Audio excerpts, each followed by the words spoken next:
जय श्री कृष्ण। कैसे हैं आप? प्रारंभ करें गीता माता के पर ध्यान लगाकर।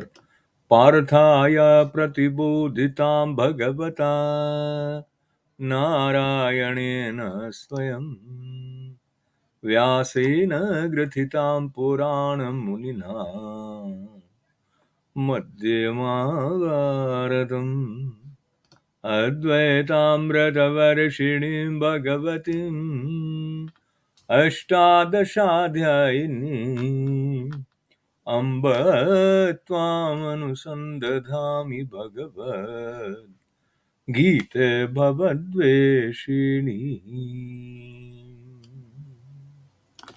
गीता माता की जय जयकार करने का मतलब ये है कि गीता माता यानी श्रीमद् भगवद गीता में श्री कृष्णार्जुन संवाद के द्वारा जो मानव मात्र के लिए संदेश दिए गए हैं, अपने जीवन का उत्थान करने के लिए संकेत दिए गए हैं, उनको हम अर्जुन के साथ बैठकर अपना लें।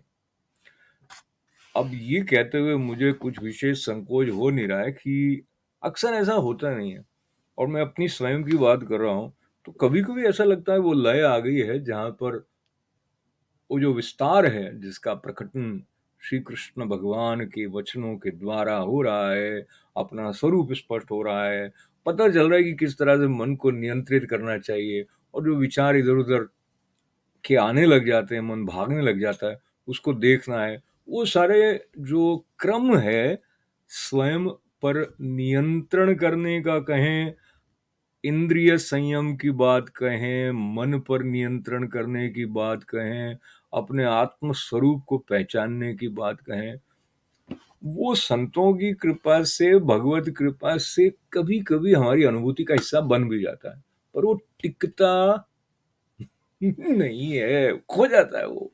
और खो जाता है तो ऐसा प्रश्न आने लग जाता है कि ये सब सत्य है जिसमें कि विस्तार है, जिसमें कि देहातीत अपने होने के भाव के साथ में रसमयता से एक ऐसा आनंद प्रकट हो रहा है जो कभी छीजने वाला नहीं, जो कभी मिटने वाला नहीं है। और कभी-कभी ये प्रश्न चिन्ह, संशय जब आ जाता है, तो लगता है ये सब है, लेकिन ये क्या सचमुच मेरे जीवन में उतर सकता है? इस प्रकार के प्रश्न अर्जुन जी के मन में भी रहे थे भई, तभी उन्होंने इतने सारे प्रश्न किए। लेकिन अब क्या हुआ है कि वो तो एकाग्रता से और वो कृष्ण भगवान के वचनों को आत्मसात करते हुए, अपने जीवन के साथ जोड़ते हुए सुन रहे थे, और 10वें अध्याय तक आने के बाद में उन्होंने तो कह दिया कि मेरा मोह जो है वो नष्ट हो गया है।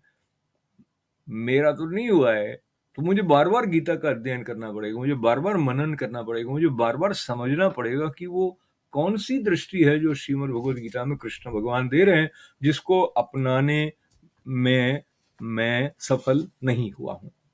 पर आज का सौभाग्य हमारा ये है कि अर्जुन ने 4 श्लोकों के माध्यम से 11वें अध्याय के प्रारंभ में जो विश्व रूप दर्शन योग अध्याय है, उसमें जो प्रश्न पूछ लिए थे, उसमें चौथा जो श्लोक था, प्रश्न क्या उन्होंने निवेदन किया उसमें कि ये प्रभु, जो आप विराट स्वरूप की बात कर रहे थे ना, वो अगर मेरे लिए देखना शक्य हो, यानी कि उसको अगर मैं देख सकता हूँ, तो मुझे दिखा दीजिए।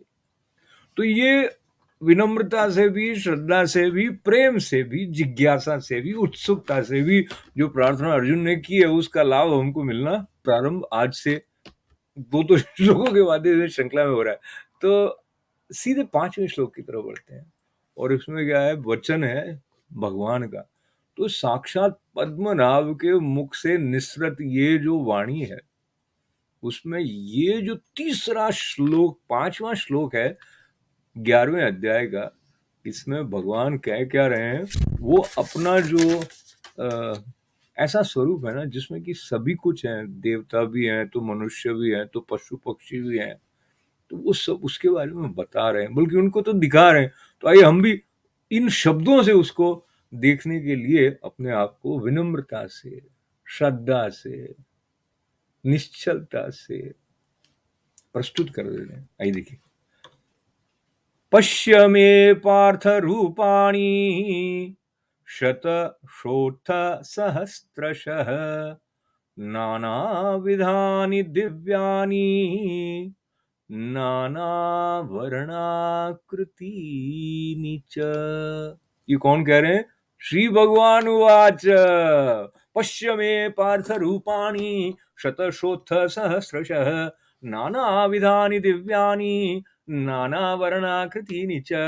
तो कह रहे हैं कि हे पार्थ, अब तू मेरे सैकड़ों हजारों नाना प्रकार के और नाना वर्ण और नाना आकृति वाले अलौकिक रूपों को देख। तो ये जो नाना शब्द है ना, ये विविधता से मतलब है। नाना वो वाला नहीं जो मैटरनल, ग्रैंड मैटरनल अंकल क्या हो जाते हैं ना अंग्रेजी भाषा में, वो नाना नहीं है। नाना का मतलब अनेक, अनेक विविध प्रकार के। तो इसमें जो सैकड़ों हजारों कहा, वो मतलब करोड़ों है दरअसल। उसमें जो वर्गीकरण अगर इसका संकेत आता है तो संत ज्ञानेश्वर जी उसको स्पष्ट करते हैं, और वो तो इतने विस्तार से उसमें प्रवेश करके देख पाते हैं कि भाई कोई बहुत दयालु है तो कोई बहुत क्रूर है, तो कोई बहुत प्रेमी है तो कोई बहुत नफरत करने वाला है।